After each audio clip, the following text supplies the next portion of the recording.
අයිබෝවන් ඔන්න ගොඩ කාලෙකින් ඕගලන්ට ඕන තරම් කාලයක් ඒ කියන්නේ මාස 3-4ක් වුණත් කල් තියාගන්න පුළුවන් රසම රස මාළු රෙසිපි එකක් තමයි මම අරන් ආවේ අද ඔයගලන්ට හදන්න. ඉතින් අපි බලමු අපේ මාළු එක කොහොමද හදන්නේ කියලා. මම මෙතනදී මුලින්ම අරගෙන තියෙනවා බලමාළු ග්‍රෑම් 500ක් ඒකට රස අනුව මුලින් ලුණු එකතු කරගන්න. හොඳට සෝදලා මම නම් ටිකක් පොඩි කෑලි කපලා අරන් තියෙන්නේ. එතකොට හොඳට ලුණු රසෙම හොඳට වදිනවා. ඒ නිසා මුලින්ම බලමාළු ටික හොඳට හොදලා මෙම ලුණු ඒ වගේම කහ කුඩු ටිකක් එකතු කරගන්න. ඊට පස්සේ ගම්බිරිස් කුඩු ටිකකුත් එකතු කරගන්න. ගම්බිරිස් රස වැඩිපුර ඕනේ නම් ගම්බිරිස් ටිකක් වැඩිපුර එකතු කරගන්න. මම මෙතනදී තේ හැන්දක් වගේ තමයි එකතු කරගන්නේ. බලමාළු ග්‍රෑම් 500ට අපිට දැන් තියෙන්නේ මේ ටික තෙල් වළඳක් ලිපේ තියලා මාළු ටික හොඳට බැද ගන්න. ඉතින් මාළු ටික තෙල් එකට දාන වීඩියෝ වෙලා නැහැ. ඉතින් මුකුත් හිතන්න එපා. ඒ විදිහට හොඳට අතගාගත්ත මාළු ටික මේ විදිහට තෙල් එකට දාලා බැද ගන්න තමයි තියෙන්නේ. රන්වන් පාට වෙනකන් හොඳට මාළු ටික බැද ගන්න.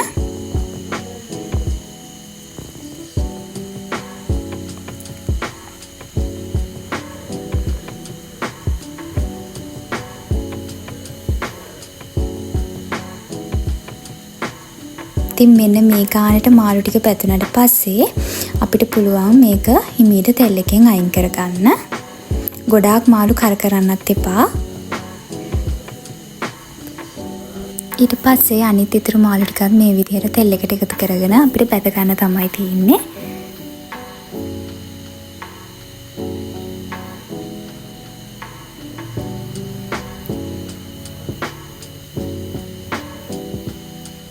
ඉතින් ඒ මාළු ටිකත් මේ ගානට පැතුනට පස්සේ ඒකත් තෙල් එකෙන් අයින් කරගන්න.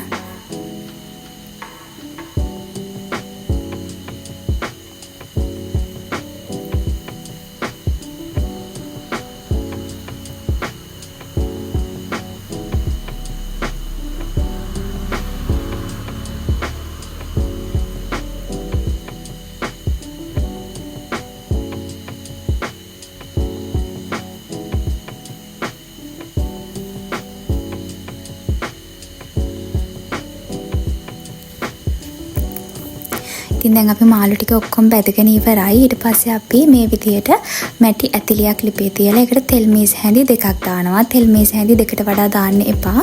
තෙල් මේස හැඳි දෙකක් දැම්මාම හොඳටම ඇති. ඊට පස්සේ ඒ තෙල් ටික රත් වෙනකොට මම දානවා චොප් කරගත්ත. ඒ කියන්නේ චූටියට කපාගත්ත සුදුලුණුයි ඉඟුරුයි. ඉඟුරු සුදුලුණු තලලා ගන්න එපා. මේ වගේ චූටියට චූටි කෑලි වෙන චොප් කරලා ගන්න. චූටි කෑලි වෙන කපලා ගන්න. ඉඟුරු සුදුලුණු මේ විදිහට තෙල් එකට එකතු කරගන්න. තෙල් එකට එකතු කරගෙන ඒක රන්වන් පාට වෙනකම් බැද ගන්න. මේකෙදි රම්පේ කරපිංචා ඒ දේවල් එකතු කරන්නේ නැහැ. ඒ දේවල් එකතු කරොත් අපිට මේ මාළු එක ගොඩක් දවස් තියාගන්න බැරි වෙනවා. මේක පුස් අල්ලනවා. ඒ නිසා අපි මේකට එකතු කරගන්නේ ඉඟුරු සුදුලුණු විතරයි. මේ විදිහට චොප් කරලා එකතු කරගත්තාම හැම මාළු කෑල්ලක් එක්කම වගේ අපිට හොඳට ඉඟුරු සුදුලුණු කැවෙනවා. එතකොට හරි රසයි මේ මාළු එක. ඉතින් මේ විදිහට ලිපේ හොඳට ගින්දර දාලා රන්වන් පාට වෙනකන් ඉඟුරු සුදුලුණු ටික මේ තෙල් මේස හැඳි දෙකක් තමයි දාලා තියෙන්නේ. බැද ගන්න තියෙන්නේ. ඉතින් ඕන දැන් අපි ඉඟුරු සුදුලුණු ටික හොඳට රන්වන් පාට වෙන්න බැදිලා තියෙන්නේ. මේ වෙලාවේදී විශේෂ දෙයක් තමයි මේ වෙලාවේදී රන්වන් පාට වෙන්නේ ඉඟුරු සුදුලුණු ටික බැදුනට පස්සේ අපි ලිපේ ගින්දර ඔෆ් කරනවා. ලිපේ ගින්දර ඊට පස්සේ පොඩ්ඩක්වත් ඔන් කරන්නේ නැතුව තමයි අපේ මාළු එක හදලා ඉවර කරන්නේ.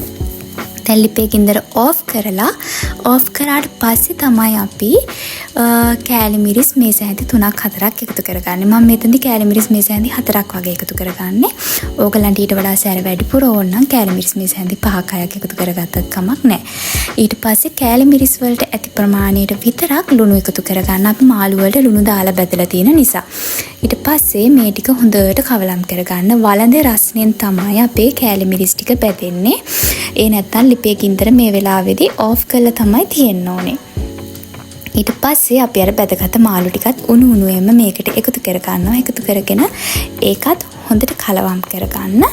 ඒ කලවම් කරන ගමන් අපිට පුළුවන් විනාගිරි මේස හැඳි එකහමාරක් එකතු කරගන්න.